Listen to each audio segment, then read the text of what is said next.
All right, good. It's working. Hello, everybody. Welcome to a very special day, a day that comes but once a year, the first of the year, January 1st. Um, did y'all have a good year? Did y'all have a good 2024? Mine was not the best, to be quite honest. Um, it was all right. I suppose I've had worse. I've definitely had worse, but I've had better. And now is a time for reflection. And what better way to reflect on that than doing my own game awards? Because fuck you, it's January, and I can do whatever I want. So, welcome to the second annual Games Played on Video Awards. That's right, totally original. Copyright, do not steal. The GPOVAs definitely rolls right off the tongue, doesn't it? Yeah, this is technically the second time I've done this, though I didn't have such a catchy name before. Um, and I've been looking forward to it. So I hope you enjoy my opinions. And if you don't, well, get your own damn stream and voice your own damn opinions. Um, I think I can do this with just the no. Okay, that's fine. So, we'll start off the stream with a look back at last year and a few things that I'm changing from last year's presentation. Um, Last year I did a list specifically about the games that I streamed. I'm not going to be doing that this year because a lot more of the games that I streamed are on my top 10 this year. So I just felt there wasn't enough stuff to fill out a decent list. Kind of the same thing for honorable mentions. There were plenty of good games this year, and there are plenty of games that deserve recognition outside of the top 10. But again, I feel like there wasn't enough to warrant a separate list this year. I do have a couple of separate lists from just the general top 10, but it's not so generic as honorable mentions. And in the same vein, I'm not doing dishonorable mentions because there were less games that pissed me off this year that I played. Um, I don't believe it or not, despite being a streamer, I don't like shitting on things. I don't like just saying that things are bad and I hate them. I swear I don't really. Um, but it's not. I don't make it a point to do that, and I don't think there's enough stuff this year to warrant such a list, so I'm not doing it. I was looking at my goals from last year, and I was very surprised. My looking forward list, I managed to either beat or at least start everything from that list, except for Silent Hill 2. That's the one outlier, and maybe if I hadn't lost my job, I would have. But c'est la vie, as they say. I'm sure it'll go on sale at some point.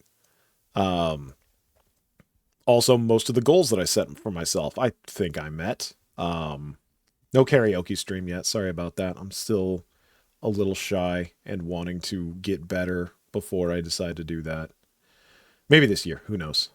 And the biggest one, I want to thank you all for helping me reach affiliate. That was a big goal that I set for myself last year, and I was really surprised, quite frankly, how quickly I hit that. So literally could not be done without you. So thank you very much for that. Um, I it'd be great to hit partner this year, but I don't know if that's a goal I can reasonably set, let alone reach. Um, but affiliate's fantastic, and really thank you all for sticking with me this last year or so. I really appreciate it. So let's just jump straight into the top 10, shall we? I didn't have any lead in or anything. So the first game on this list is a game that I did not stream, Lorelei and the Laser Eyes. This was a very fun little puzzle game that my buddy Desmo and I picked up. It was fairly early on in the year, and we like to play puzzle games together. We're big puzzle game guys, and we like figuring stuff out together. It's a good chunk of what we do when we hang out. So we heard this was a pretty good, interesting puzzle game. It has an interesting, eye-catching title, puns. And it ended up being a really interesting story with a lot of really good puzzles. It's fairly simple as far as gameplay goes. It's all just walking a character around a very old, strange mansion. It's a lot of, I don't want to say math based puzzles, but there's a lot of numerologies type stuff. There's not a lot of things to interact with in the game. So a lot of the puzzles are more things that are written out and you have to solve them, whether that be, again, not just doing math, but, sometimes figuring out patterns and ciphers and puzzles like that. There are a few like interacting with things in the world in certain ways, but it was a wide variety of puzzles despite the very limited input options the game provides. Very, very weirdly and unfortunately, this game was made with a single button layout. What I mean is there's only the D-pad and one button that does anything in this game. So imagine if you had an NES controller and you just chopped off the A button and all you had was up, down, left, right, and B. I don't even think it actually had a pause button, though maybe it did. So that was really interesting, except for the parts where I wanted to back out of a menu, and that's literally impossible because there's only one button, and that button is yes. So every single menu in the game has to have a no option because there's no other way to nope out of those menus, and that got kind of annoying. It seemed like it was designed for iPhone. I was very surprised to learn that the game did not release on iPhone or mobile in any way, because I kind of can't imagine why you would do a game with that design scheme if you weren't doing it with the idea of a touchscreen and the only thing you can do is touchscreen. That aside, the story is really interesting. I don't want to spoil too much, though there will be some spoilers tonight, so be ready for that. And it was a very enjoyable time. We had a great time with it, and that's why it made it to, the top 10 list. Next up, we've got Unicorn Overlord, another one that I didn't stream. This one was a me game. I wanted to play it at my own pace, which actually ended up being a fairly quick pace. This is a Vanillaware game, which means a few things. It means that the art is fucking spectacular. It's literally best in class art. It's top quality shit you're never going to see anywhere else. And also, it is never, ever, ever, ever, ever, ever, ever going to be on PC. That company would literally rather die than release a video game on the personal computer. I don't know why. I have my theories. I have a feeling there's a very old Japanese man that doesn't understand what the hell an internet is and has said in meetings, I would rather die. You'll have to kill me before I put out one of my video games on the PC. Because none of Vanillaware games have ever been released on PC, and most of them have been released on dogshit consoles. Rip the PlayStation Vita. Unicorn Overlord, thankfully released on the Switch and the PlayStation. And aside from being, spectacular visually, was also a really fun game to play. It very much bills itself like Fire Emblem. You have a ton of different units. You set up your characters in a Fire Emblem-like fashion. You move them across a world in real time as opposed to turns. The big difference between Unicorn Overlord and a Fire Emblem is that your characters act entirely on their own when they're in combat. You can predetermine, you can basically program what they do, which is really interesting. You can set different attacks and different parameters to use those attacks. Like, hey, use this anti-air thing if there's an air guy, or use your heal if anyone's below 50% health. And the options you get are fucking vast. They're huge. And you can set all sorts of, like if then parameters, only use this if these certain things are true. And you can get incredibly, incredibly minute with those customizations. And it's really fun just taking your team of guys and winding them up and letting them go and watching them fight. And you can watch those fights play out, or you can just skip through them since it's all programmed, it's all predetermined. Um, but there's a huge variety of unit types compared to any Fire Emblem that I can think of. Every single unit has multiple types that it can. Actually, it's only got the one type that it can evolve into, but there are so many different variations. You would think you could only have so many bow users and lance users and sword users, but no, they actually come up with a lot of different interesting, unique variations, and some of them are locked to specific races. If you look at this art, you'll see some elves. You might even see some beast people. They have some really interesting stuff, and it's a lot of fun. If you enjoy Fire Emblem, and if you enjoyed something like Final Fantasy 12, yeah, if you enjoyed the combat from Final Fantasy 12, I think you'll really enjoy Unicorn Overlord. Um, the story starts off really interesting, and by the end kind of peters out. One of the things that they have said in interviews when developing this game is that they kind of ran out of money at the end, and apparently had to use a lot of their own personal funding to get the game finished. Again, God forbid they put it on a PlayStation PC and make some money. But you can kind of see that as you get close to the end of the game. There's a lot of things that just sort of happen, and there are some classes that you're like, oh man, I wonder what they're going to evolve into. I wonder how this is going to expand. And the answer is it doesn't. So it's a little bit disappointing in that front, but it is a spectacular tactics game. If you like tactics, I highly recommend you pick it up. If for no other reason than to allow Vanillaware to continue to drive themselves into debt making games that are spectacular that don't release on what is becoming the most important platform. One day. One day. One day someone will die and all of their shit will just appear on PC magically the next day.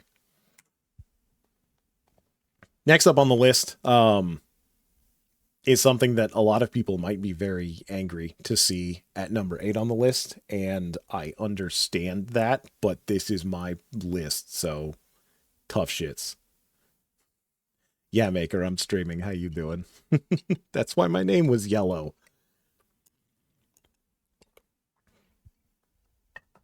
Yeah, so UFO 50 is well, you can hear me yap for the next hour or so. I got shit to say. UFO 50 is a game that I didn't stream a lot of. This ended up being a game for me most of the time, but I really enjoyed it, and I don't think I'm going to stream much more of it. I think I've gotten my fill of UFO 50. For those of you that are unaware, it is an indie game made by a bunch of indie game developers. Some you may know and some you may not know. And it is sort of a smattering of 50 real fake games from the 1980s to the 1990s, all with visuals and gameplay to match. To the point where every single one of these games is controlled with nothing more than a D-pad and 2 buttons. So 100% more buttons than Lorelei and the Laser Eyes. And it is surprising how many different games and how many different things you can do with 6 buttons and a dream. It turns out about 50 of them. And these games range massively in what they are and what they do and how they control. You've got sports fighting games. You've got 3 different flavors of golf that are all interesting in their own unique way. You've got a straight up Super Metroid. You've got a just sort of action platformer a la Mario. You've got space horse racing. You've got a deck building house party game. You've got multiple full ass JRPGs. It is genuinely astounding what they've put together here, and this game is definitely going to be high on a lot of people's lists, and I'm sorry that it's not higher on mine. It's really great, and I think you should go check it out. The value for money on this is insane. And to further piss people off, what I want to do next is, hey, what's up, Pickles? How you doing? You're just in time. So I just did oh no.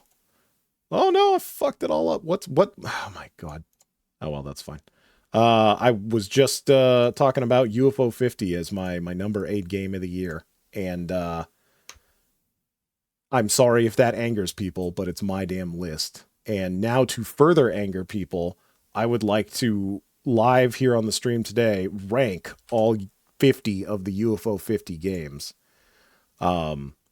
So I have here a tier list. I don't think it's a good idea for me to make this bigger. No. Yeah, why not? We can make that bigger. Yeah, that's fine. That works. Um, so I found a. Have you played all 50 yet? I have played all 50. I should have got a screenshot of what I have. I have not completed all 50. Not even fucking close. I've completed quite a few of them. And for the most part, I think I've done as much as I want to do in UFO 50. But I am confident that I can rank all of these games based on my enjoyment of them and based how factually correct I am in those choices of what game is the best game. Have you done any of the ARG? I haven't done any of the ARG stuff. I haven't done anything outside of these 50 games. Hey, spoilers, a game called UFO 50 might have a few more than 50 games. So that is something on my list that I want to do. But I for right now I'm just gonna do the 50 main games. So what's a tier list without fun little tier names? So S is great. D tier is probably fine. We're going to rename this though. We're going to rename this Combatants Sucks. And we're just going to put Combatants right here. This is probably the most maligned game in the entire set. Combatants, look, every single one of these games seem to have been crafted with love and determination, and I am certain that there are a handful of people on this planet that like Combatants, and that's great. I hate Combatants. I think I can almost see the line of where they were going when they were making Combatants, and with a few tweaks, maybe it could be a really good game. But I could not be fucking bothered to play Combatants for more than 20 minutes. I hate it. I don't like the way it controls. I don't like the options that it gives you. It's just not a good time. Yeah, Combatants is, in my opinion, the worst game in this list, and I can't imagine. And there's their games here that I probably played less than Combatants, and I still like them more than Combatants. S tier, we're gonna mostly do this in order, but I want to throw some S tiers out there. Valbrace is fantastic. I think Valbrace is definitely top 2 favorite with Party House. Valbrace is a super interesting dungeon crawler. If you've ever played Legends of Grimrock, it is basically that. It is an old school, almost turn-based dungeon crawler game. The things that are super interesting about it is all of the combat is not turn-based. It is live. It is real time. You are moving back and forth. You're dodging enemy attacks. You are hitting them when they're exposing their weakness. You are using magic by using the D-pad in certain ways, like making these little glyphs, these little sigils. And you don't need to have seen the glyph or sigil in the game to do it. You just have to do it. So you could look them up and be a cheater, Or you could be like me and just accidentally fuck around and learn how to do fire first thing in the game, and that's pretty cool because it's pretty helpful to know how to cast fire. Um, it it gets surprisingly punishing at the end. I think a little bit too much so. And I did look up how to get the cherry, the sort of super gold ending, because as much as I like that game, I didn't want to go through the whole thing twice. But it's fantastic. I absolutely love Valbrace. Party House is a game that was laser focused on my forehead.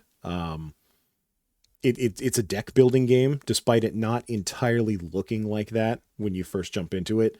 You're tasked with creating parties at a house and earning points, money and points, in order to craft the best party and thus win the game. And you have a certain number of days that you can do that. And every day you can buy more people to come to the party, but they're all added to a deck and then randomly dealt to you as you open up the door to the party. And they all have different effects, ranging from this person gives you more money to this person gives you more popularity to this person can kick out other guests to this dog will tell you who's coming up next. So if you don't want them in the party, you can proactively kick them out, to this dad will send everybody outside and restart the party. And sometimes people get upgrades when they come through the door. So you want to do that. It is surprising the depth of the deck building in this game, for something that was kind of designed to be an NES game. And I think none of these would actually work on an NES based on, their look and their actual functionality, but I could see it. With a little bit of wizardry, you could get a game like Party House running on an NES, I think. You'd be surprised some of those late stage NES games were kind of crazy. Vanger, also, S tier, absolutely fantastic. This game is just Super Metroid. It is a baby's first Super Metroid. It's really good. It is surprisingly good how well you can do a Super Metroid with, again, just a D-pad and 2 buttons. You don't jump. Instead, you sort of invert gravity. And they use that in a lot of interesting ways, a la VVVVVV, another fantastic game. Go play that. I'm sure it's like 99 cents. It's great. It is maybe not as long as a Super Metroid, but it is pretty damn close. And I love it. Let's go back to the, yeah, you should definitely check out Vanger if you haven't. I think it's one of the least punishing as well in terms of dying. That's the other thing. Some of these games are designed like NES games in that there's not a whole lot to them. And some of them are designed to, you die, you're starting the fuck over. A lot of them do have like save features in them, which is really nice. And some of them are used better than others. Barbuda is a very old school game in many a way. It has no music. It has maybe 3 sound effects, and it has basically no save function. That said, I think Barbuda is a solid B. When I first played Barbuda, as many people, I hated it. I thought it was fucking stupid. But Barbuda is a game that you really need to take your time to get in there and explore and learn the magic of the world. It is a game that gives you the opportunity to do everything in the game right at the start. You just need to know the rules of the game. You need to know what Barbuda wants from you and how to execute that. And once you do, Barbuda is really not that difficult or long as people might think.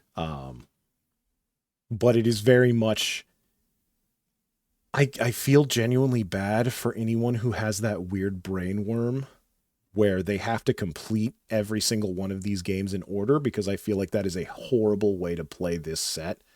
I feel UFO 50 is at its best when you are just grabbing a game at random and checking it out and seeing if you vibe with it. And if you don't, grab another game and play that and just hodgepodge your way through this until you find things that stick with you, and then once you're done with those, go try something else.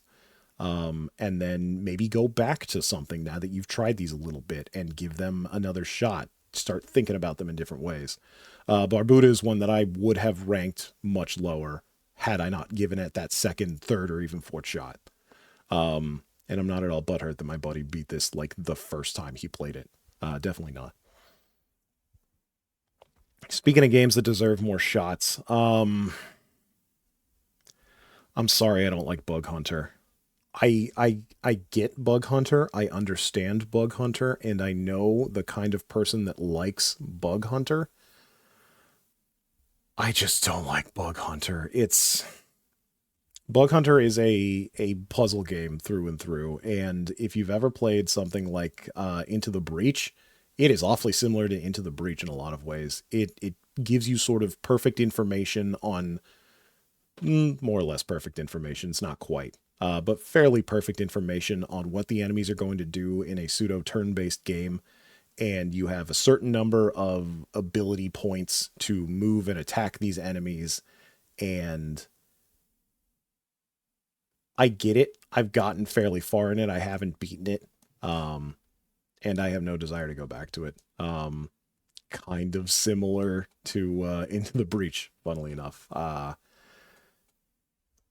It's fine. It doesn't quite scratch the same itch as something like a Party House does for me. I'd much rather play a Party House.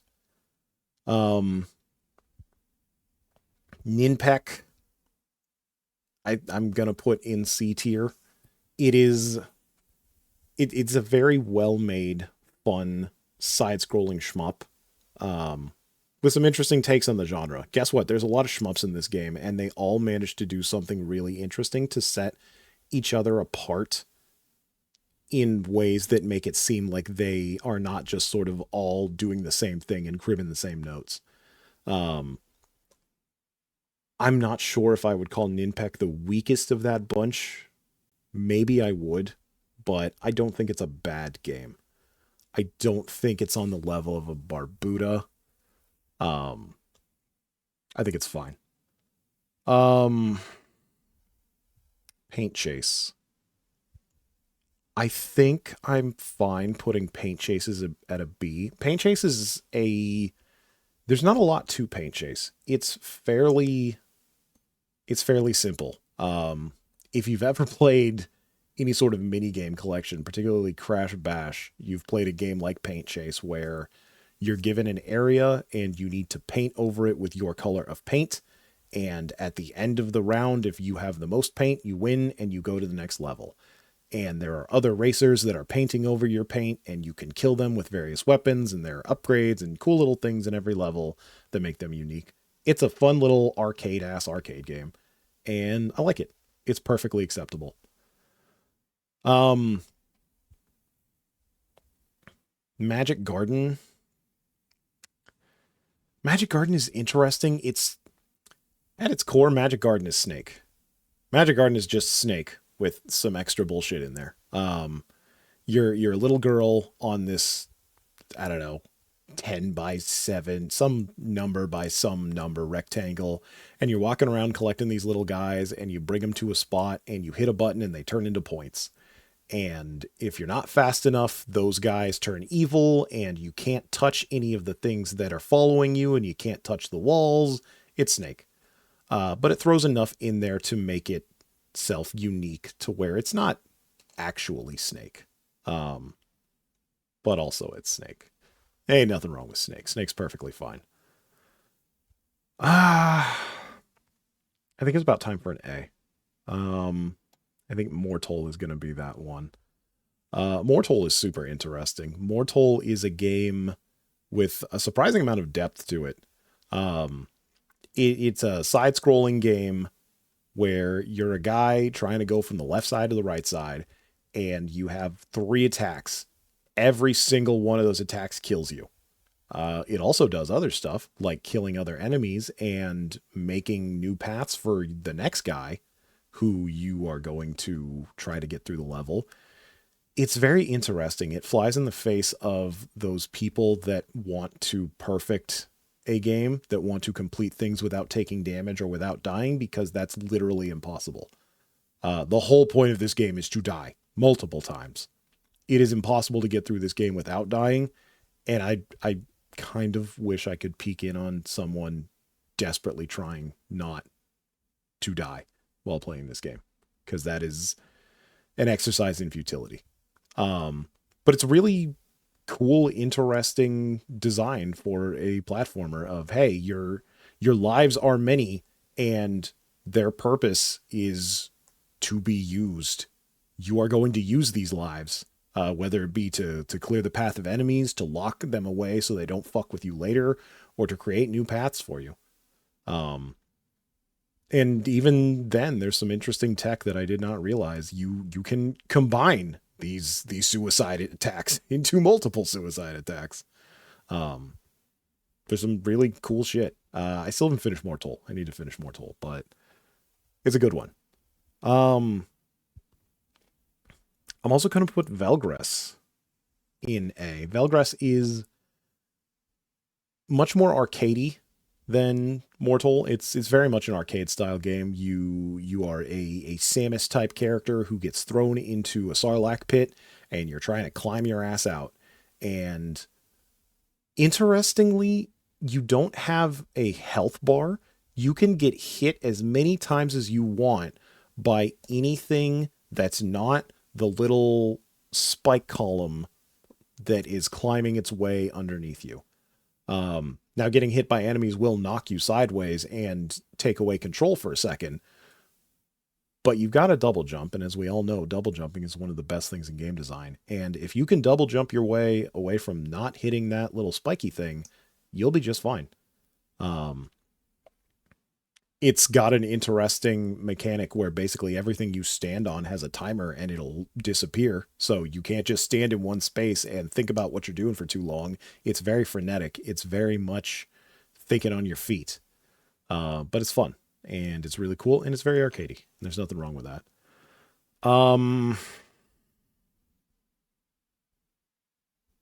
I feel like I might need a new, how do I add a new? Let's add a new row. What are we going to call this one? We're going to call this like...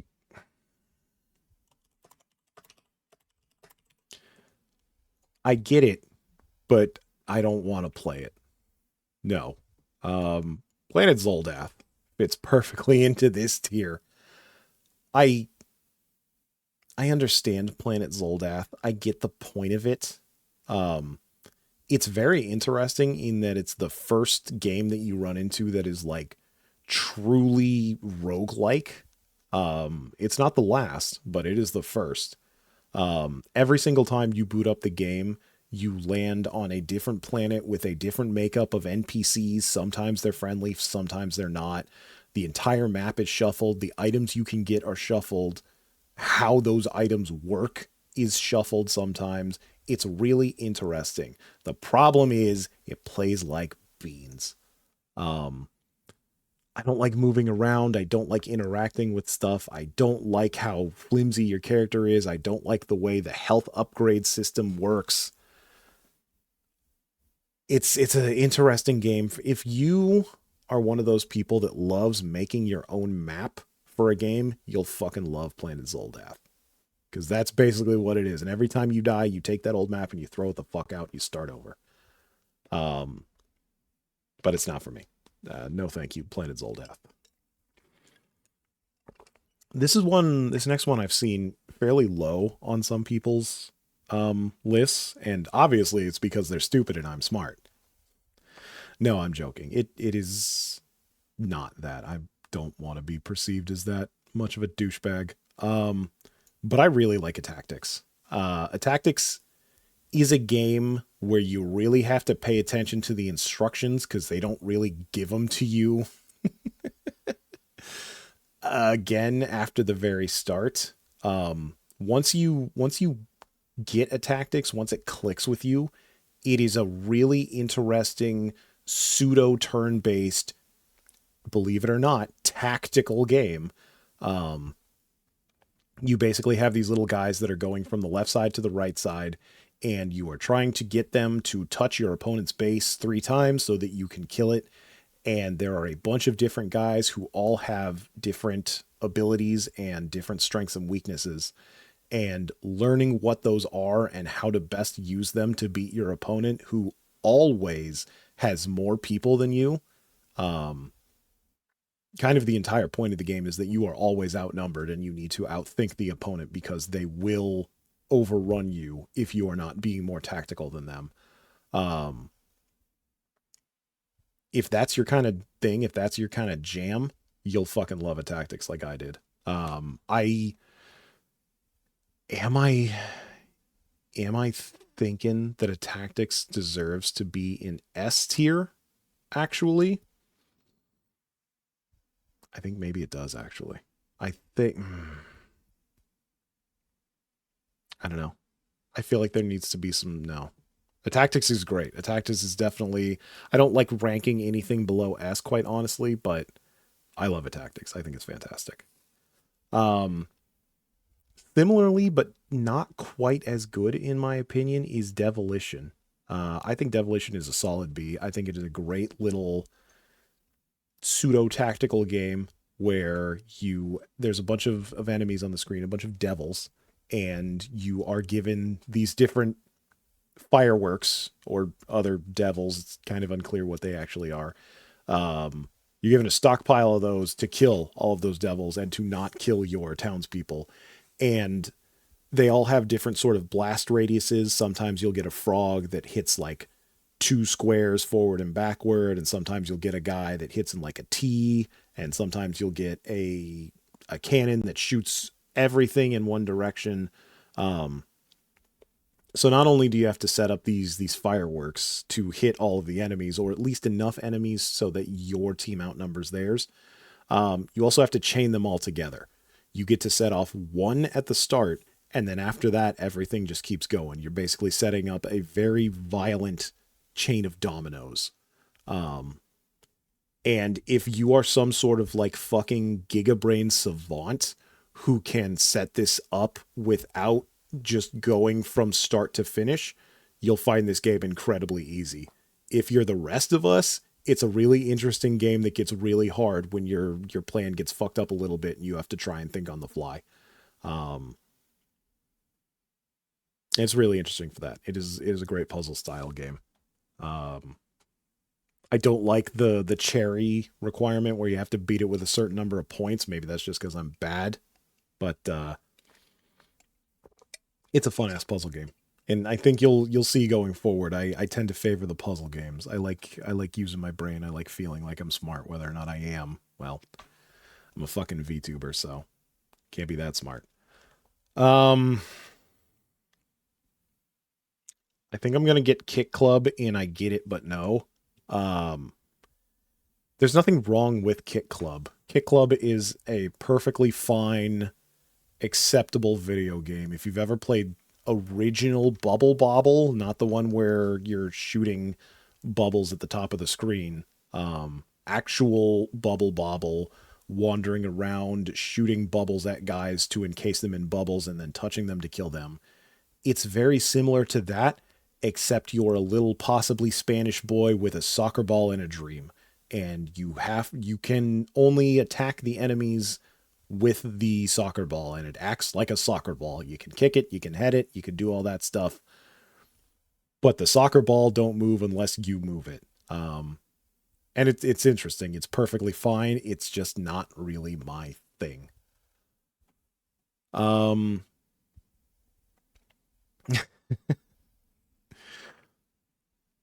Avianos is Velgress's only A tier. I Velgress is great maker. Velgress is you don't buy UFO 50 for Velgress. I would buy UFO 50 for Valbrace. I would buy UFO 50 for Party House. I would buy UFO 50 for Vanger. I would not buy UFO 50 for Velgress. Avianos is pretty damn close though. Avianos is just a straight up tactics game, just a straight up a straight up civilization, a straight up total war that they managed to mostly get working on a pseudo NES. It's kind of fucking insane. Um, the fact that this game very well could have functioned on an NES. You play as birds who pray to their gods, dinosaurs. We all have to face the fact of the reality of feathered dinosaurs. As much as we all know that they look way less cool, they are nonetheless real. Um, but after you get over that little hump, you get a really interesting base building tactical game where you're making all sorts of different units and you're praying to different gods that give you different boons. Some of them are more war based, so they give you more opportunities to attack in a turn. Some of them are more peaceful, like the Brontosaurus type thing depicted here, that is purely based on growing more resources and increasing your stockpile. So you combine all those things into going into a map and taking over, I think, 3 of the 5 bases, and you're always fighting another player for those bases. Um, and of course, these magical dinosaur people, bird dinosaur people, have magic spell powers that allow you to do things like teleport or freeze the enemy for a turn or just kill half their shit. Um, Again, it's really amazing how much stuff they were able to fit into a pseudo NES game. Um, and if you want a tactics game, this is the most tacticsy 4xy. This is the most 4x you're gonna get here by far. Personally, love feathered Utahraptor waifu. We all have opinions about dinosaurs, and some of them are better than others. Um, I'm gonna make a new tier, and the thing is, I don't know where to put this tier, but think I think I'm going to put it right here. And we're going to change the color. We're going to make it, yeah, that's fine. And we're going to make this one, oh no. Oh no, I fucked it all up. Here we go. When the fuck are you doing to Mooncat? Quiet you. Don't spoil the surprise.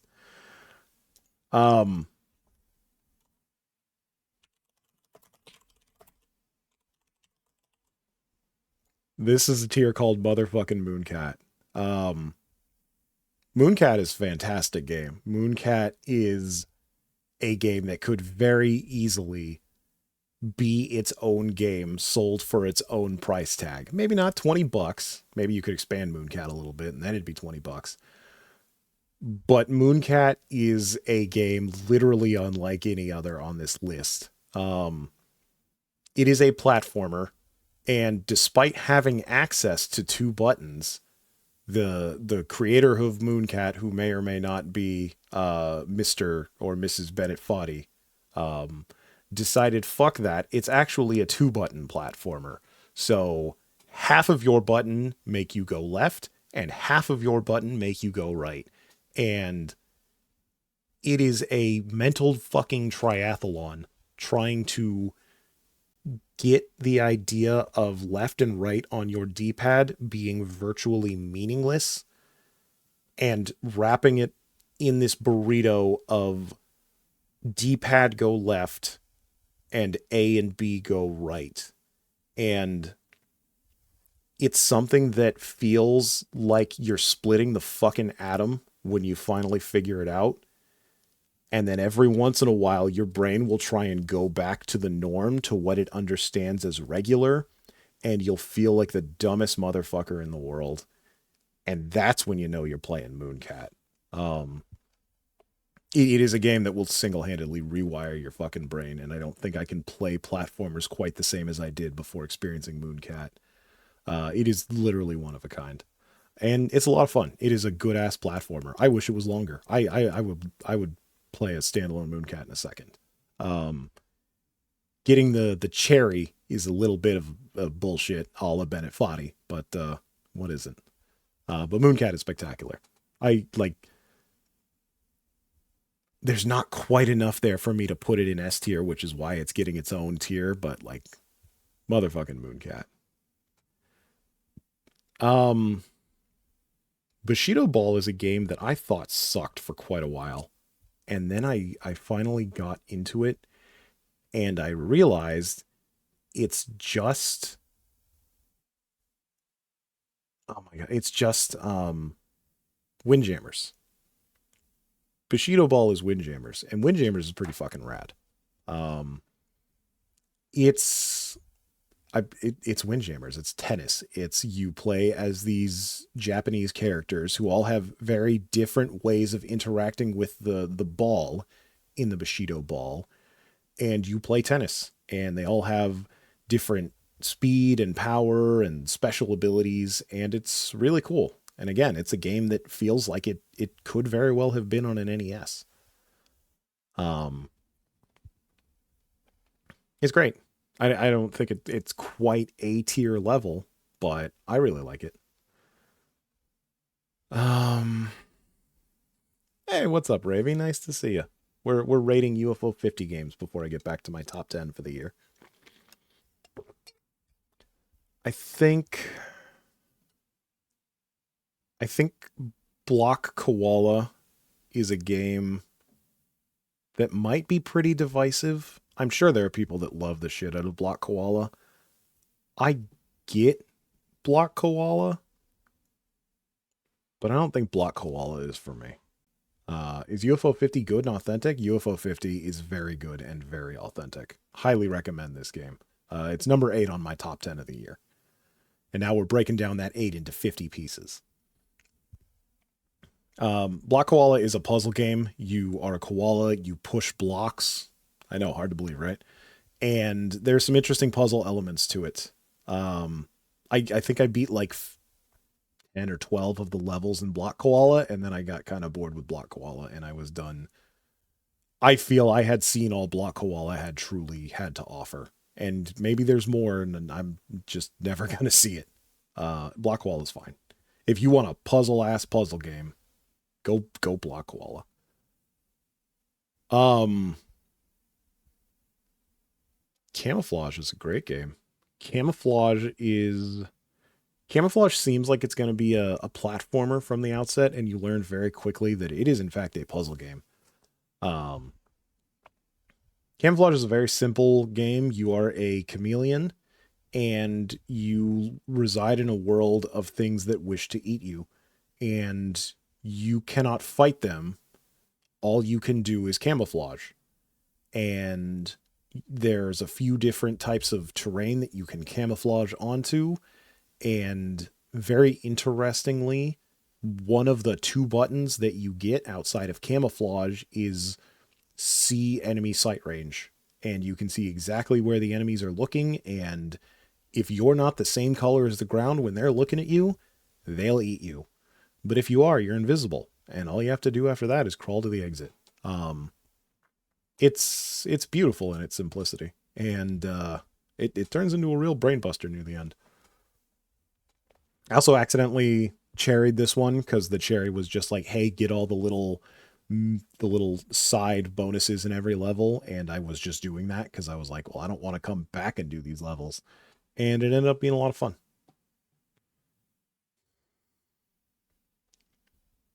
I'm gonna get I'm gonna get shit for a lot of stuff, but I might get shit for this. Um, I don't like Campanella. I'm like I almost want to make a D tier for games that I don't get and don't like, but I think this is fine. Campanella is a you know what? Campanella might actually be better than the sequels, which is something we'll get to later. It's an interesting little game. You're flying around these little courses. You've got so much energy to do so, and you don't want to touch the walls. And that's Campanella. Um, it's fine. There are better games in this pack. Um, Golfaria. Yeah. Have you ever played golf Have you ever wanted to play a golf that's also a JRPG, but there's no combat? It's just traversing the map, but you can only traverse the map via the rules of golf? If the answer is yes, go play Golfaria. If you're like me, don't fucking bother with Golfaria. Big Bell Race is a B. I think Big Bell Race is perfectly acceptable. It's baby's first Mario Kart. The the way you move is very similar to Campanella, but instead of being on a track a la Mario, you go around in a little space circle that's like Mario but 2D on a different plane. It's Mario Kart. It's perfectly acceptable. The cherry conditions kind of bullshit. I think I was really close. I fucked up like one of the 6 races or something, and I was like, all right, no, I'm Big Bell Race is a game you can play once and then you're done. You want to try Golf? I'm very curious, Pickles, if you will enjoy Golfaria. I feel like you might enjoy it more than me. Did you ever play Curse to Golf or any of those other golf games? There were a lot of fucking golf games last year. And despite the fact that I am a dad, I am not big into golf. Never was. I don't like golf. Um, Despite where I'm going to put this, it may still be a very controversial pick. I think Warp Tank is fine. I think Warp Tank is a perfectly acceptable game. It is a very interesting, and I know I've said that a lot, and I'm going to keep saying it. Sorry. Um, it's an interesting game where you are a little tank and you are glued to the floor, and you can only do 2 things in Warp Tank. You can tank, you can shoot tank, and you can warp, which means you just teleport to the opposite wall, and that's it. That's all you do in Warp Tank. It's simplistic, you know. There's a lot of games like that, but it's a lot of fun. And my problem with Warp Tank is getting around the hub world of Warp Tank is the biggest pain in the ass in the fucking universe. And I would probably like Warp Tank a lot more if I didn't stop and start playing Warp Tank so much. I put down Warp Tank multiple times just because I wanted to play other games, and every time you reboot Warp Tank, you start at the beginning of the hub world, and you have to traverse back to where unplayed levels are, and that's kind of a huge pain in the ass at one point. Um, there are some people that fucking swear by Warp Tank and think it's one of the best things ever, and that's great. I wish you the best. It ain't for me. It's good. It ain't that good. Speaking of things that are good but not that good, Waldorf's Journey. This is another arcade ass game.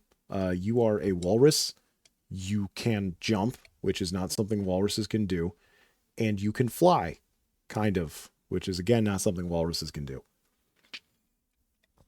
Did I mention it's a dream? Um, you're trying to get from the left side of the map to the right side of the map. You can jump and you can flap. You can land on platforms and you can try not to die. As Waldorf's Journey. It's fine.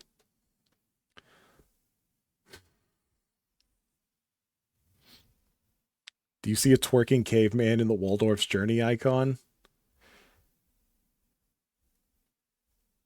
Oh, yeah, I see him now. Thanks, Pickles. Now I'm going to see that man twerking the rest of my life.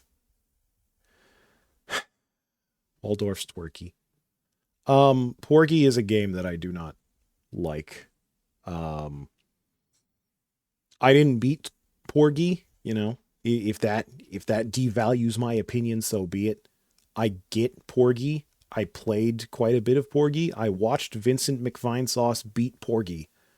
Porgy is not a game I wish to engage with anymore. I would probably love Porgy if the death and gas mechanic wasn't so punishing, but it is, and it makes it really unfun, and I don't want to have to keep redoing shit and perfecting a path in what is basically a Metroidvania. If it didn't have the gas mechanic, or if it had like proper checkpoints, Porgy would be great. As it is now, Porgy is not. Um, I think I'm putting onion delivery here. This might get me some shit. I don't think there are any massive onion delivery fans out there. Um if you've ever played Grand Theft Auto, and when I say Grand Theft Auto, I don't mean Grand Theft Auto 4. I don't mean Grand Theft Auto 3. I don't mean Grand Theft Auto San Andreas. I don't mean Grand Theft Auto Vice City. I mean motherfucking PlayStation 1 top down Grand Theft fucking Auto. If you've ever played that, you've played Onion Delivery. Um, you're in a Grand Theft Auto ass city with a Grand Theft Auto ass car, and you're delivering onions. And the driving is kind of ass, and that's kind of on purpose. And maybe I'm bad at it. I don't care. I don't like onion delivery. Um, Caramel might be my lowest rated shmup on here. Uh, it is a side scrolling shmup. You shmup and you side scroll, and there's a Polaroid camera mechanic that gets you more points and freezes enemies, kind of. there there's better games here than Caramel. Combatants ain't one of them, but Caramel is not very fun for me to play. I there are many things I would rather be playing than Caramel if you're one of those assholes. We hate in Caramel. I mean, it's not the worst thing, but what even is Combatants? Imagine a really bad RTS. That's Combatants. Um, Hotfoot's fine. Hotfoot's better than Caramel. You remember when I talked about Bushido Ball and how fun that was? Imagine a worse game. That's Hotfoot. It's kids playing dodgeball. Um, it's got some similar and different mechanics to Windjammers to Bushido Ball, but it's not as good. It's patently worse.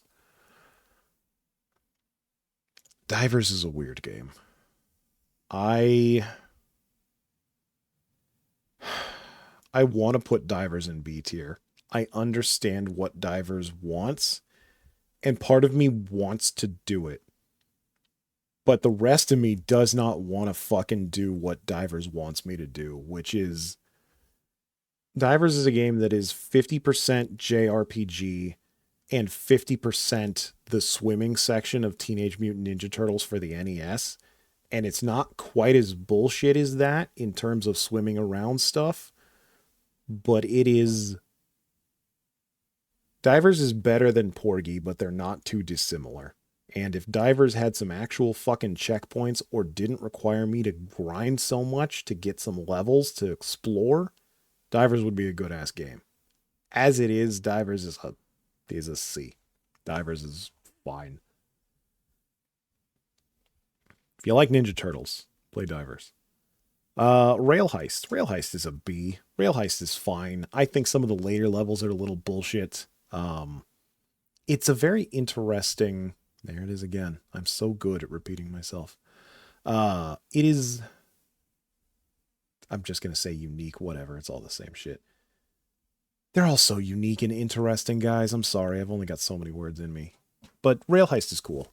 You are a cowboy and sometimes a cowgirl, maybe a cow person. I don't know, but you're heisting a rail, a train, if you will, and it starts off looking like a side-scrolling game because it is, and once you alert the guards on the train, it becomes pseudo turn-based. You get about 10 real seconds to do whatever you want. You can run back and forth. You can punch the guys on the train. You can shoot the guys on the train. You can punch your way through the steel of the train sometimes. And then those 10 seconds are up, and then the bad guys, or in this case, the cops. Yeah, the bad guys. They get a turn, and they can run around, and they can punch you, and they can shoot you. And you're trying to heist this rail while not getting discovered. It's a turn-based Metal Gear Solid in a lot of ways. And I think that's pretty interesting. But sometimes later on it gets a bit bullshit. I'm very curious what the general public's opinion of Rock on Island is. I feel like it is there are two types of people. There are people that fucking love Rock on Island, and then there's everybody else. I don't love Rock on Island, but I think I'm okay putting it in A tier. I'm trying. It's a little bit there's a little bit of bullshit. I didn't finish the last level either. But it Rock on Island is a tower defense through and through. You are a little cave girl, I think. And you set up caveman towers and they attack animals and you can attack them as well. And it is a tower defense. You ever played Bloons? It's Bloons. And I think that's pretty cool. I like Bloons. I like Rock on Island. Pin golf is by far the best golf game in this game. Solid B for pin golf. If you ever wanted to play golf that was very mildly associated with pinball, go play pin golf. Don't try to get the cherry because it's bullshit, but go play pin golf. You'll probably have a good time. The part where you're expected to manage currency gets me. Yeah, Rock on Island has some interesting micro and macro management to it.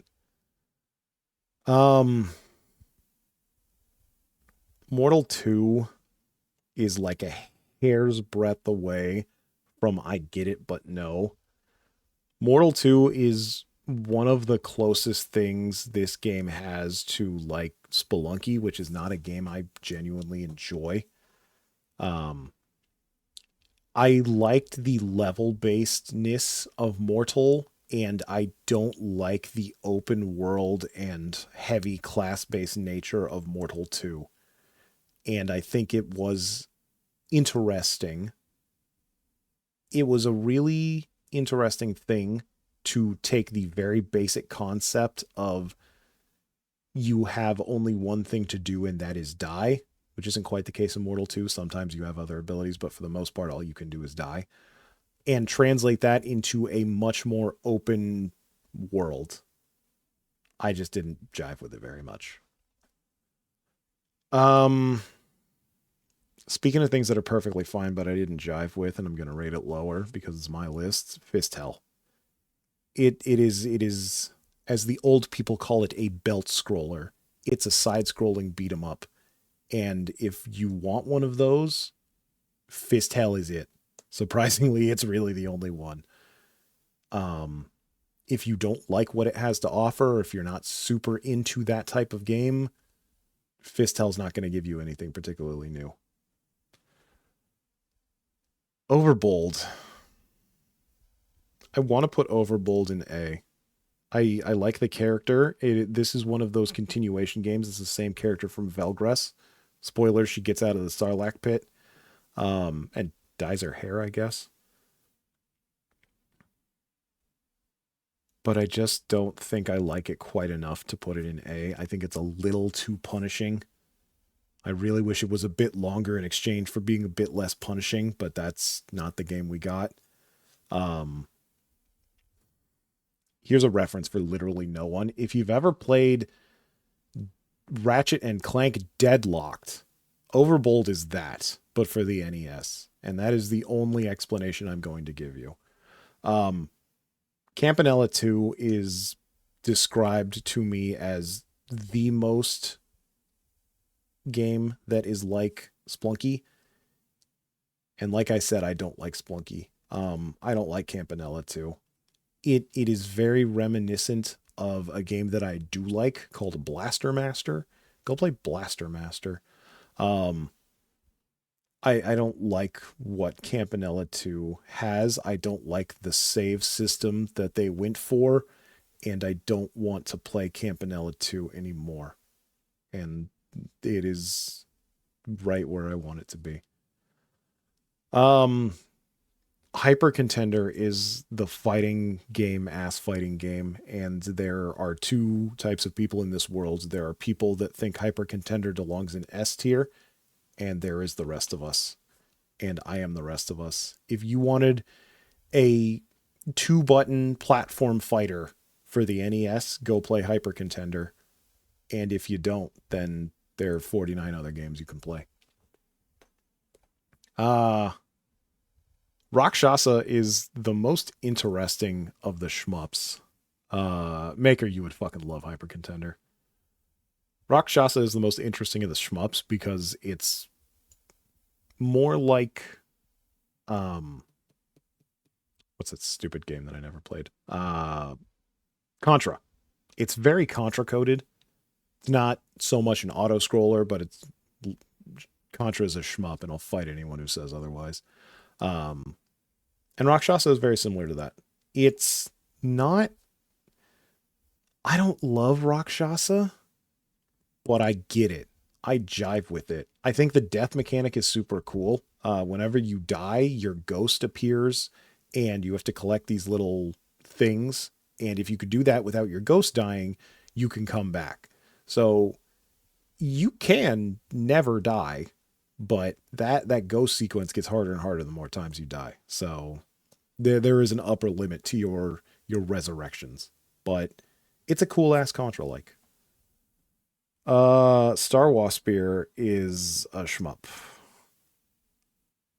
I'll be completely honest with you. I can't remember anything about Star Waspir that sets it apart from the other shmups, which I guess goes to show this is exactly where it should be.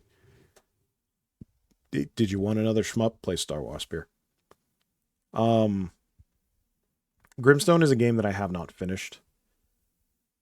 Grimstone is a technical marvel in that this is not quite a Final Fantasy, but this is a whole ass JRPG that they just threw in a pack with 49 other games.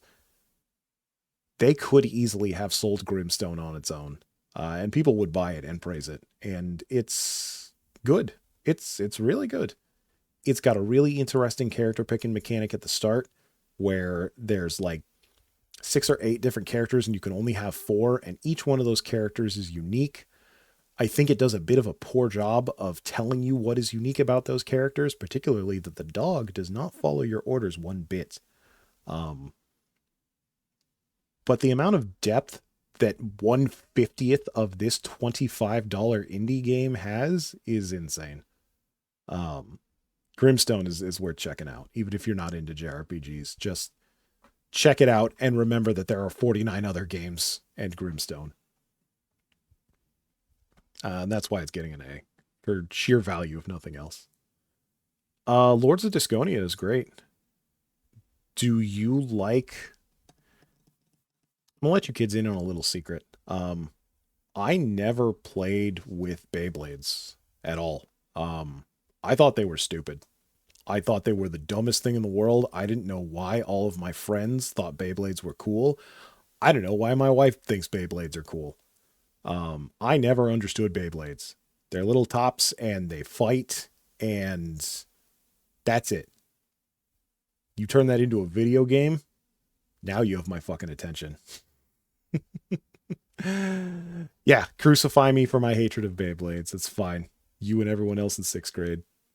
Lords of Disconia is not quite like Beyblades, but imagine, if you would, a battlefield not unlike a 4X game, a Total War. But instead of little dudes, you have little circles, and you flick those little circles, and there's physics for the circles bouncing off of shit, and there's a surprising amount of depth to the unit variety and the mechanics that those different units employ. It's kind of crazy. And you've got Lords of Disconia, and that's a fun one. Check it out if you like strategy games. There's a little bit of some, not exactly base building, but you're building up an army and you're using and gaining resources, but it's mostly about the flicking the discs. Night Manor's great. Night Manor is very much possibly the world's easiest point and click.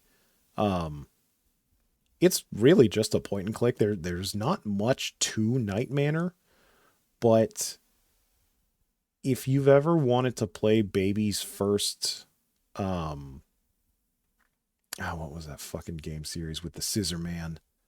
Um, Clock Tower. If you wanted to play Clock Tower that was a bit easier and a bit less bullshit, play Night Manor. It's basically Clock Tower. And my wife will probably have words with me when she sees this. But it's the only like horror game. It's the only point and click in this list, which is surprising because you definitely could have loaded it up with some bullshit point and clicks and called it a day. But it's a lot of fun. And it's an interesting little story that's told within this game that has a surprising amount of gameplay for a point and click. Check out Night Manor. Alphazard's Hat is another shmup. And there's an interesting mechanic where there are these little symbols. I think they're based on like the planet symbols, the alchemy symbols, like Mercury and Mars and all that shit. If you've ever played 999 or studied alchemy, I guess. And once you're done with that, it's a shmup. That's it. That's the pitch. We're getting close to the end here, so Pilot's Quest. Solid B. Pilot's Quest is a little bullshit in that this is a game that you can't just sit down and play. Pilot's Quest is 50% an idle game. If you're playing Pilot's Quest, you're not really playing Pilot's Quest. But if you're playing another game, you're harvesting resources so that you can play Pilot's Quest. And then you use those resources to go about the world of Pilot's Quest and collect more resources and eventually you get off the planet. It is not a game that could exist at all ever on the NES, and that's what makes it so interesting.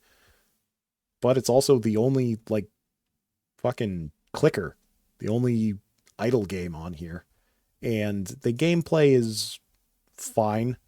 The chariot requirement is hot bullshit garbage. But it's really interesting to see how they make a fucking idle game work on an NES.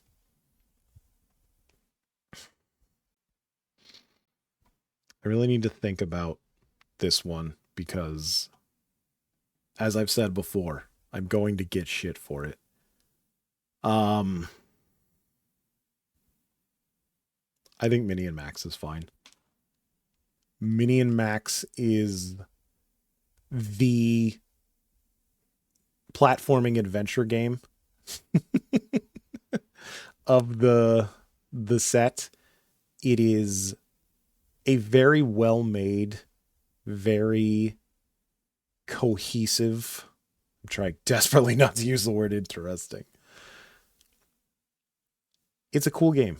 You are this little girl who gets locked into a closet by her asshole sister, babysitter, not sure. And you figure out how to be small and you take what is a teeny tiny closet and turn it into a big world of fun and adventure.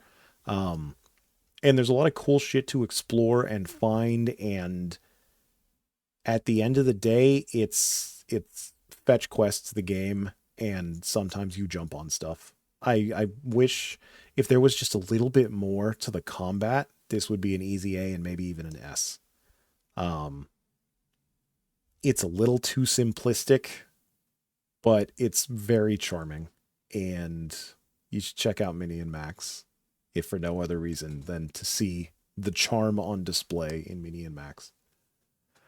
I love gambling. Quibble Race is gambling.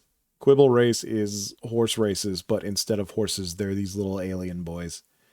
And sometimes you buy illicit substances to make your quibble faster, and sometimes you buy a man with a steel pipe to break the other quibble's leg.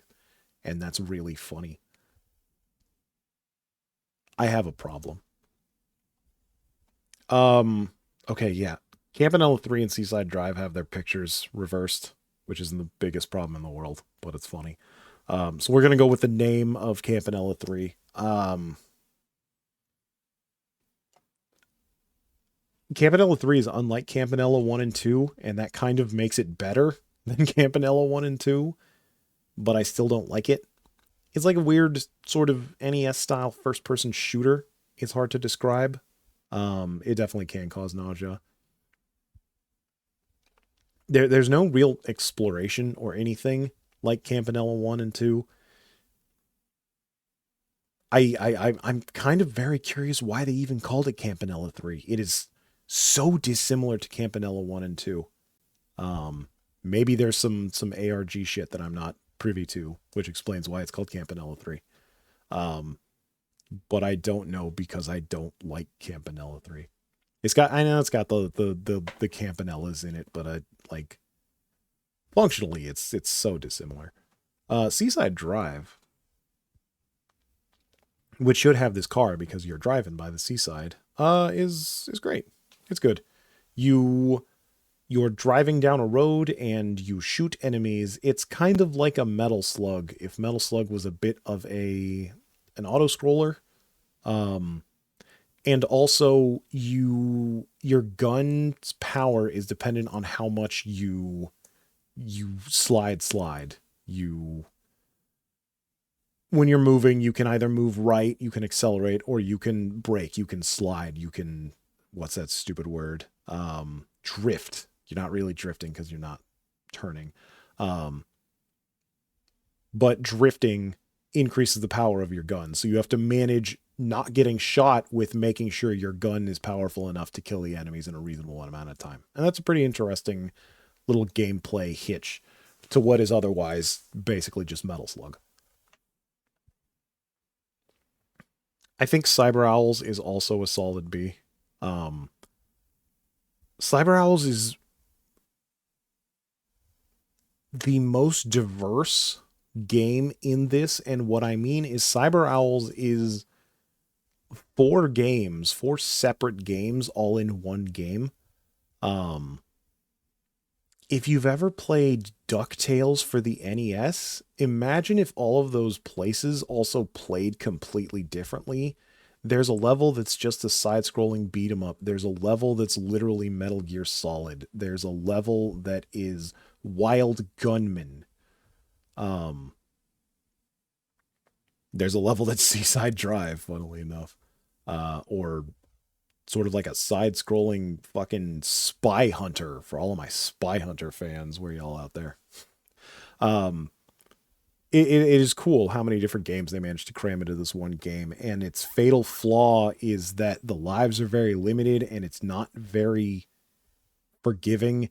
And once you finish all the levels, you kind of have to do a Mega Man style boss rush of do all the levels again, but they're harder, and that part kind of sucked.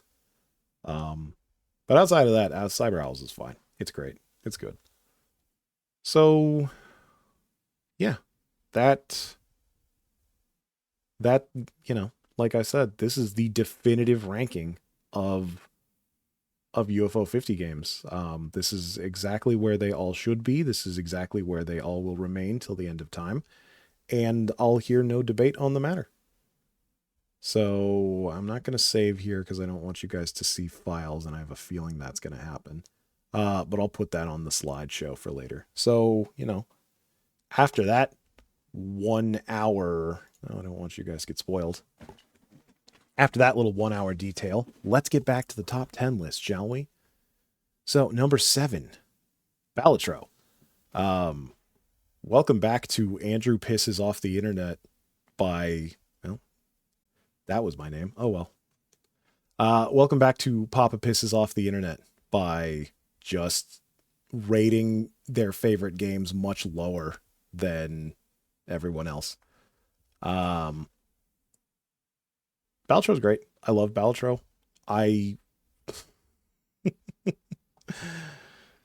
Oh, Maker, I'm gonna kill you.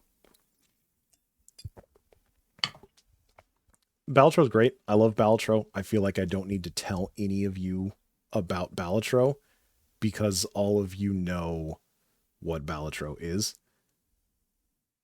On the surface, it's just poker, but then a madman decided to add some randomness, some additional randomness to poker in the form of roguelike elements, and suddenly it became the hottest game in the world. And it's pretty easy to see why. It's easy to pick up, and it's hard to master. There's a ton of cool, interesting, God, there's that word again. There's a ton of shit you can do in Balatro with a game that should just be poker. So it's great. It's a lot of fun, and there's a lot of cool challenges and ways that the game gets harder and different ways that it shakes up its own formula. Um, when the game first launched, some of those things weren't that good, and it has improved since its launch this year. Um,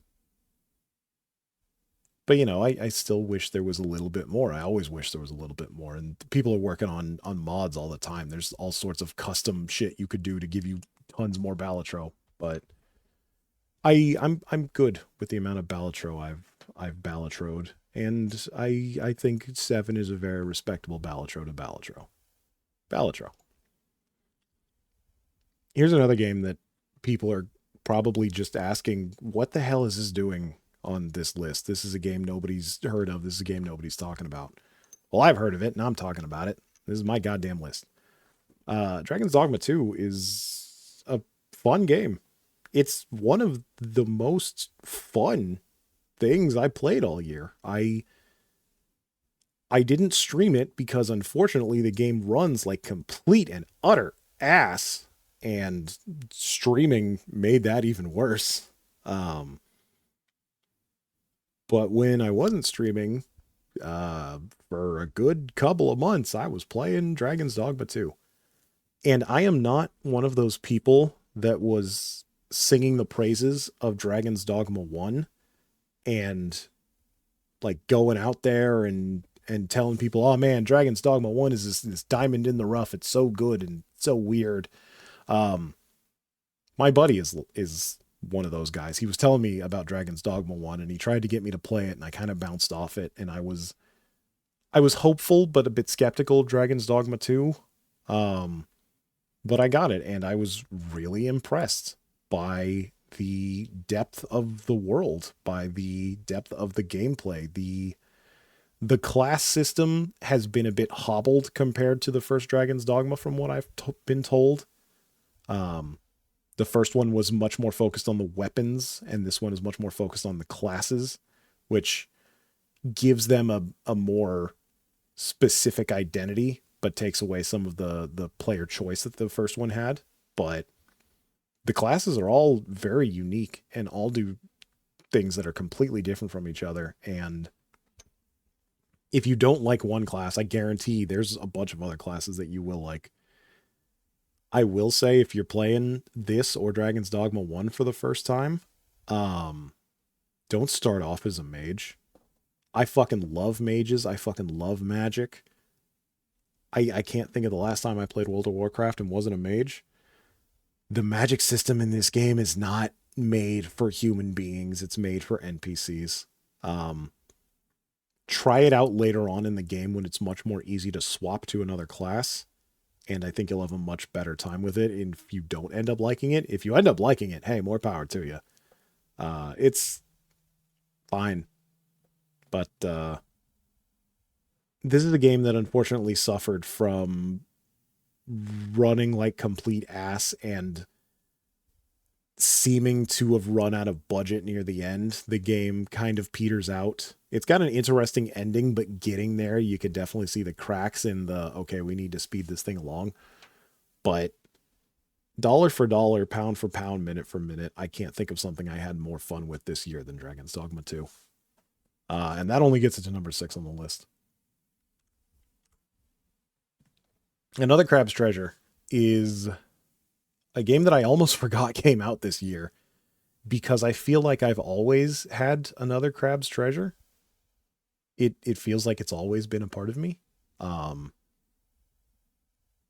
It's a fantastic little game. It's a Dark Souls. It is, what if you were SpongeBob SquarePants, and instead of annoying your coworkers and your neighbors, you killed crabs. Crabs. In a Dark Souls-like fashion, with a Dark Souls-like moveset and a Dark Souls-like exploration.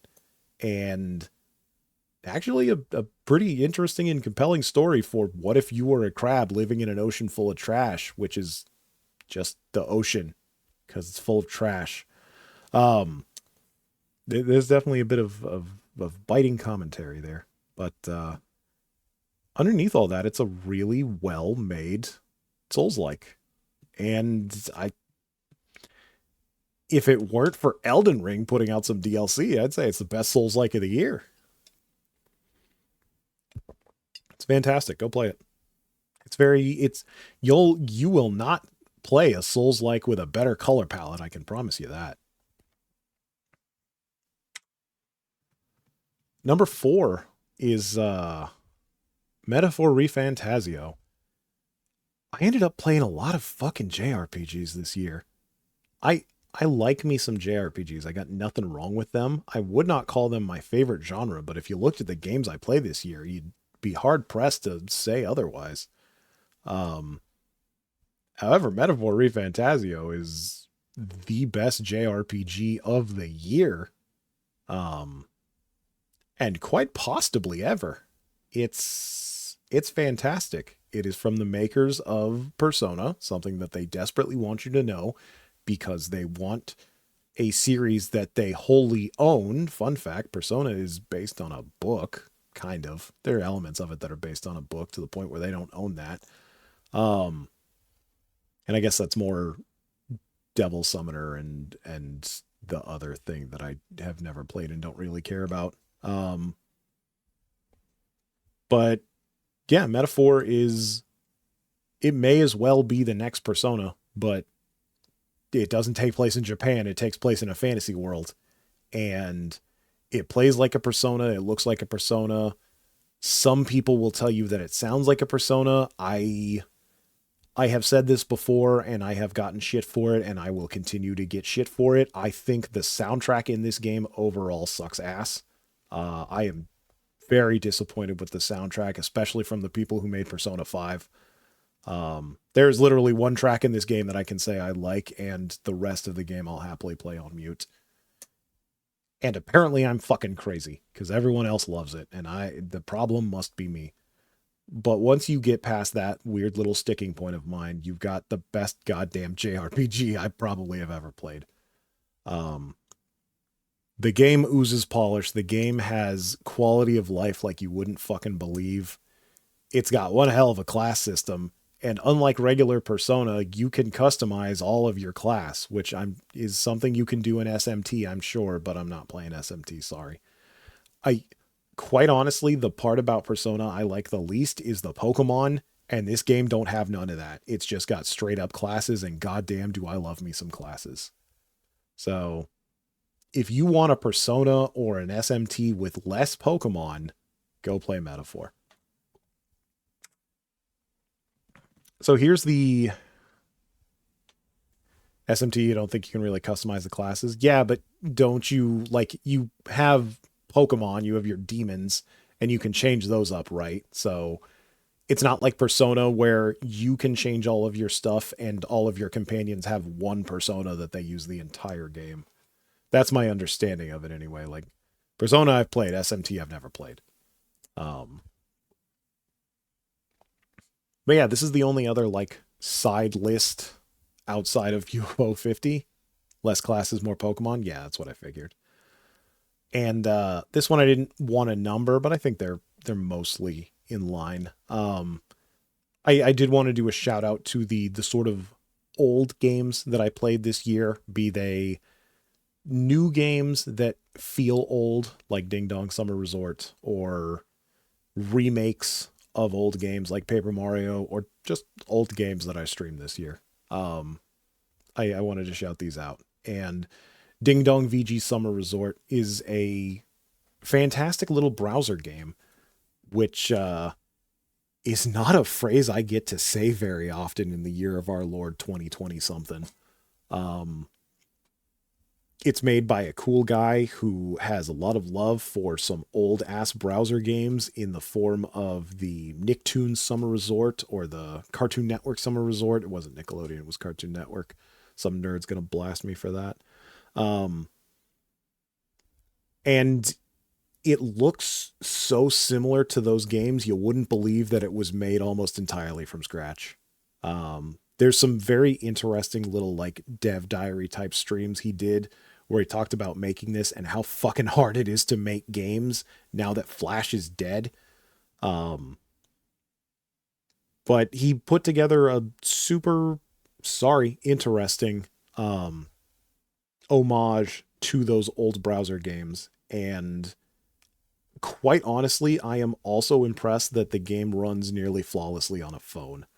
I don't know if you've tried to play a browser game in the last few years, doubly so if it's on a phone. That shit never works. And the fact that he put in the effort to make that work is it's more than kind of impressive. It's fucking impressive. So it's completely free. Just Google Ding Dong VG Summer Resort. Check it out. It's a very fun time. Paper Mario Thousand Year Door, I've said before and I'll say again, and I've said that before and I'll say that again, is my favorite GameCube game and is still in the top 3 favorite JRPGs of all time. It's fantastic. The gameplay is stellar. The story is fantastic. The world is great. Everything they did after sucks balls. But Thousand Year Door is, in my opinion, the fucking apotheosis of Nintendo RPGs. And if you haven't played it, you should. And if you don't want to play it, you can watch me play it because I streamed that bitch. And I'd happily play it again. Something I don't think I can talk as highly about is Conquer Live and Reloaded. I had some feelings and memories that needed to be updated after streaming that. I like Conquer Live and Reloaded. It is a perfectly fine game for its time, and I think it's cool and interesting and quirky that they got to remake a game sort of 4 years after releasing it on the N64. And it's really well polished. Paper Mario, it's weird seeing these two remakes of Paper Mario and Conquer next to each other because they're so different in how they approached the idea of remaking a game. And they both have many years apart, both from each other and the game that they're remaking, but Paper Mario went in a more, let's try to stick to the original and maybe change up some very little things. And Conquer was like, let's throw almost that entire thing in a blender and up-res the shit out of that and redo it, but keeping all of the bones intact. And it was interesting to see all that stuff. It still got some gameplay problems inherent of the year 2000 through 2004. But it's a fine game. Banjo-Tooie is still the best Banjo game ever made, and that is a hill I intend to die on.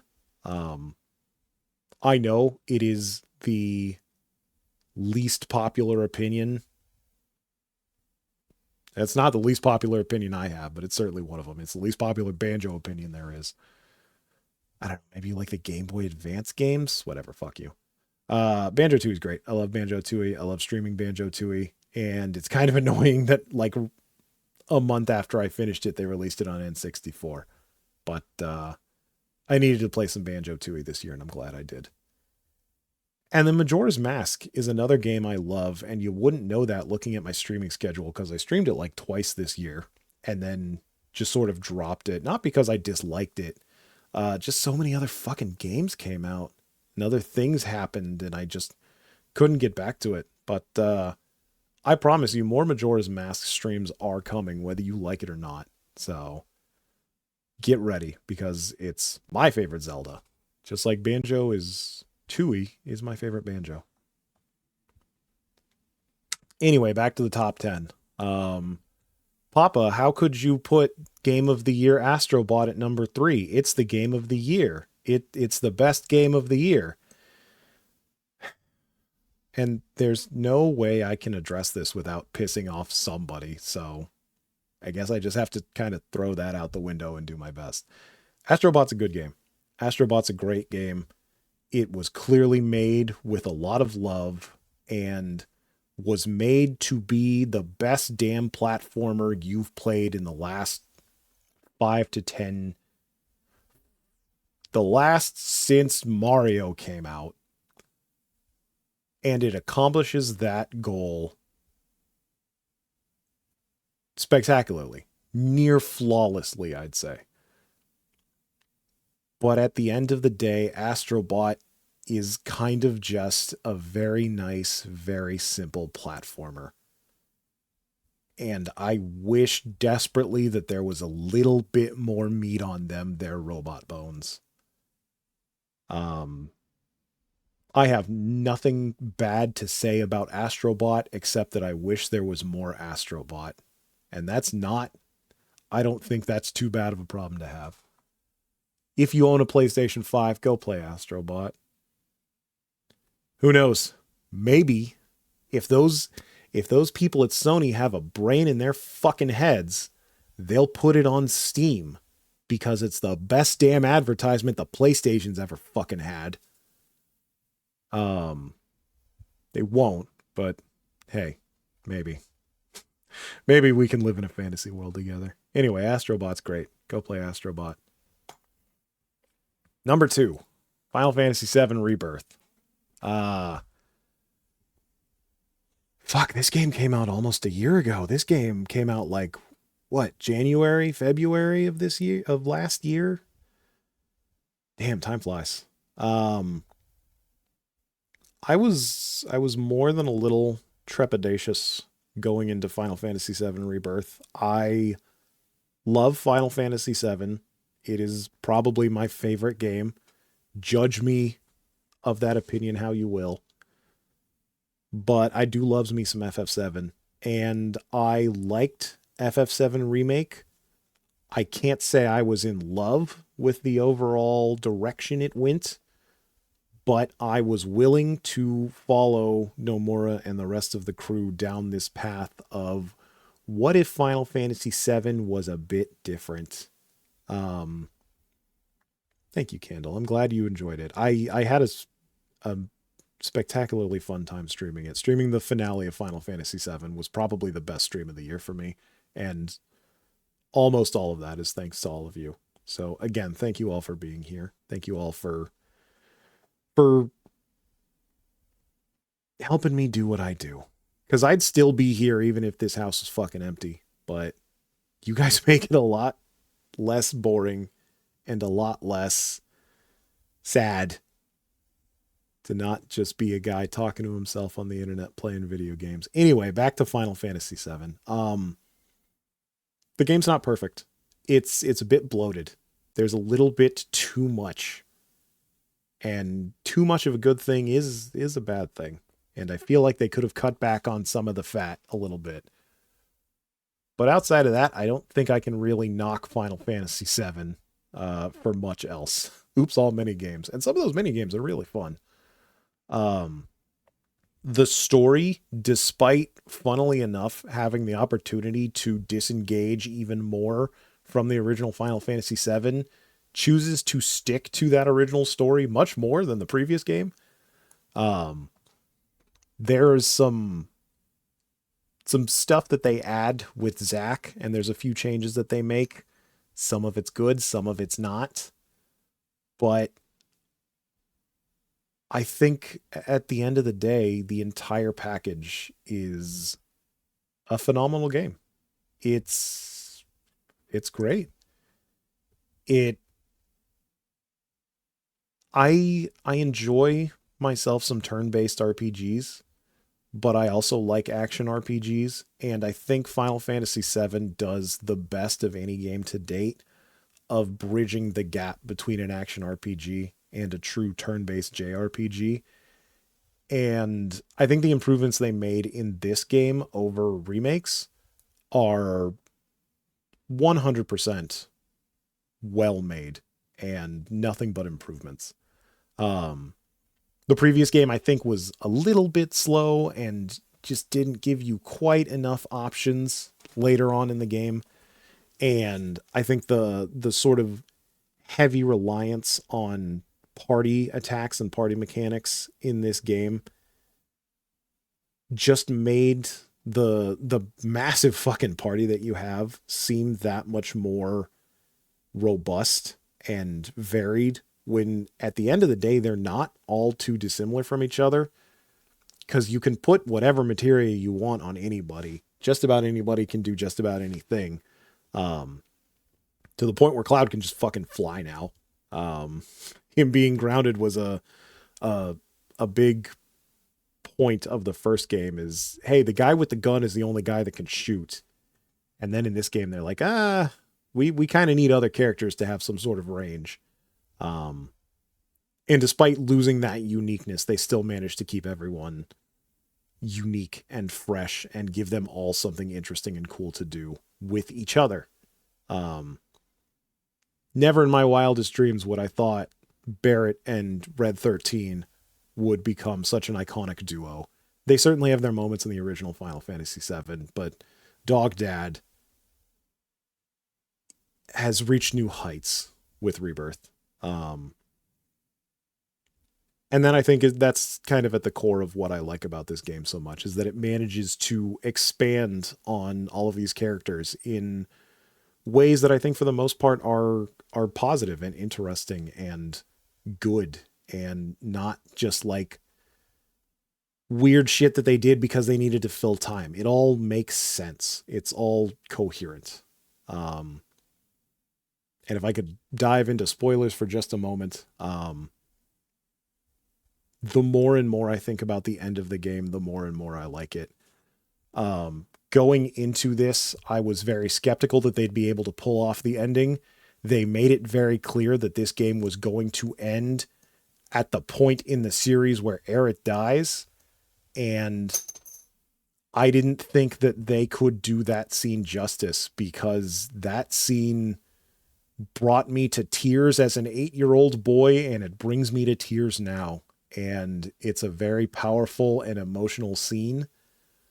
And I thought that they would fuck it up.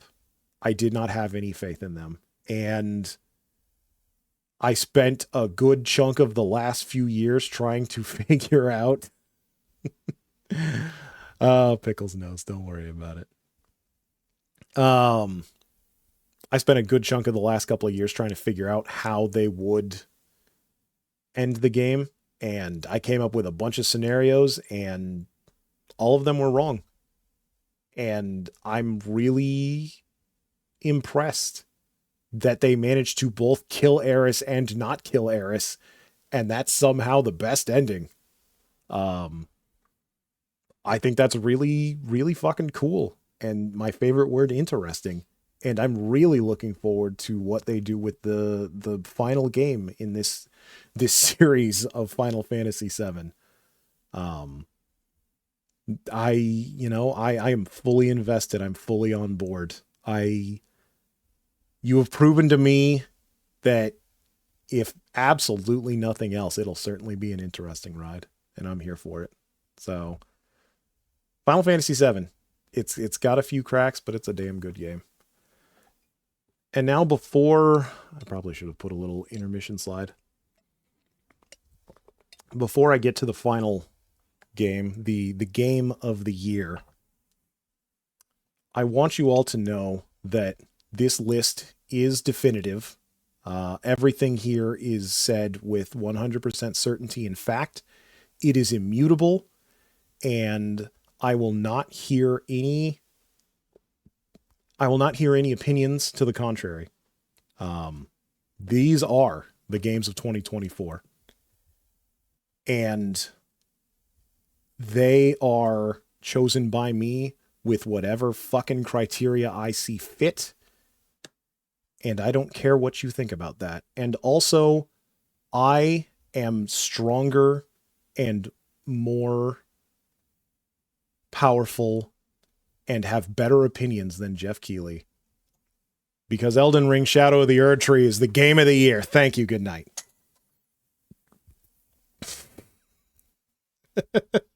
I almost clicked stop stream. That would have been funny. No. I thought it was really funny when they changed the rules for Game of the Year to allow DLC such as Elden Ring, and then had the massive balls to not give it any of those awards. But like I said, these are my goddamn awards. And yeah, I'm a massive fucking simp for Elden Ring and FromSoft. What do you want? How long have you been here? Um, but to get a bit serious for a moment, I don't like the slippery slope. I don't like the precedent that it sets to open up DLC for a game of the year type award. But at the same time, I feel if there's any single DLC this or any year that deserves the title of a fucking game of the year, it's Shadow of the Erdtree. Like, there is an entire ass game within this not even full price DLC. There there is so much, and we were told that there would be so little. There are there's an entire ass Dark Souls in this DLC, and they have the balls to call it a DLC. They are telling you that this is but a small chunk of a game, and this thing, you know, hours do not make a game. Hours played are not the only metric, but goddamn, it's a strong one. And I easily spent 50, 60 hours just playing this one single DLC. Um, and I had a spectacular time with it. It's more Elden Ring. It's more of what you love. There's a little bit of bullshit in there, but it's all so fucking good and polished, and it could have been complete crap. I played Dark Souls 2. I played that DLC. Most of that shit is crap. Another hill I'll die on. And it's not. It's fantastic. It is worthy of being called its own thing, and I'm kind of surprised they didn't sell it as such. Um, they could have easily given you some pre-made characters, and you could Elden Ring Shadow the Erdtree your ass off. So it's kind of funny how much you need to invest in Elden Ring before you can really get started in Erdtree. But I mean, there's Elden Ring, Dark Souls, FromSoft story has never been the most important thing to me. One of the reasons why I like the series so much is because the story is so much at your own discretion. You can play those games and never engage with the story whatsoever. It is entirely on your own terms. And they still managed to put so much of that into this game. Kind of even more so than the base game. It's a little bit crazy how much story they managed to pack into this for what is basically the first time ever. Um, and again, still fill it with tons of cool new levels and weapons and mechanics and bosses and just all sorts of great shit. And yeah, I have no problem saying that this is the game of the year. And if Final Fantasy 14 and Genshin Impact and fucking Apex Legends can win whatever fucking category of the year for the 16th time in a row, then we can give it to Elden Ring twice. So, yeah, that's it. That's my game of the year list. Elden Ring number 1. Um just close all that. There we go. Quit. So, yeah. That that's it. I'm fucking tired and not used to talking for 2 straight hours. So thank you all again. I said before, and I need to say it again. I'm sorry if I sound like a broken record. Thank you all for coming. Thank you all for being here. If you've subbed or not, if you've spoken in chat or not, if you're lurking, if you clicked on this stream at all for any amount of time, thank you. Um, it has made, it has genuinely made what was otherwise kind of a shitty year so much better. And I wish I could thank you all more than I currently am able. There's so many things that I want to do. There's so many things that I wish I could do that I just don't have the means to right now, but if absolutely nothing else, I just hope I can provide some entertainment for you for another year. And I hope I can be worthy of your eyes and ears for another year. It's been unlike anything else. So thank you all. I hope you enjoyed listening to me ramble for a couple hours, and I hope you all have a wonderful year. I hope it goes well for you.